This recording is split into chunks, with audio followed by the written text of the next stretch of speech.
બનાસકાંઠાના ડીસામાં વેપારીના પરિવાર પર જીવલેણ હુમલો થયો છે। નજીકના વિવાદમાં વેપારીના પરિવાર પર જીવલેણ હુમલો થયો। ટ્રાન્સપોર્ટના વેપારીના પરિવાર પર હુમલો કરાયો। લોખંડની પાઇપ અને ધોકા વડે જીવલેણ હુમલો કરાયો।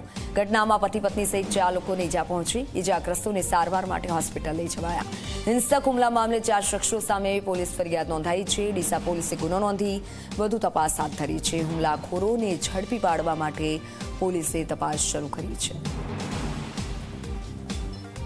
મારા પાછળના ભાજિયા વાડાનો કેસ પંકજભાઈ મંડોરાને મેટર ચાલુ હતી એટલે એ મારા ઘરમાં આવી 3 વર્ષ જૂની મેટર હતી। મારા ઘરમાં આવીને વિડીયો બનાવતા હતા।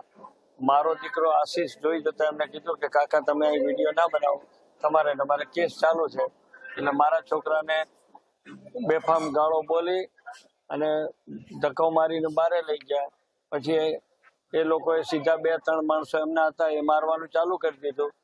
એટલે તરત મારા છોકરાએ ફોન કર્યો કે પપ્પા મને મારે છે। હું દોડીને છોડાવવા ગયો એટલે પંકજ મંડોરાએ મારા માથામાં પાઇપ મારી।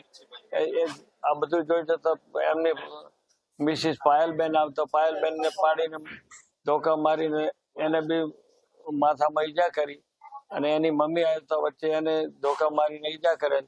પછી અમે સિવિલ ગયેલા અને પછી પોલીસ સ્ટેશન હાજર થયા અને ફરિયાદ લખાઈ અને 307ની ફરિયાદ લખાયા। પછી અમે પાલનપુર સિવિલમાં રેફર કર્યા અને પછી પાછળથી અમારા ઉપર બી ખોટી લોકોએ કંઈ પણ ઈજા થયા વગર ખોટી ફરિયાદ 307ની લગાવી છે।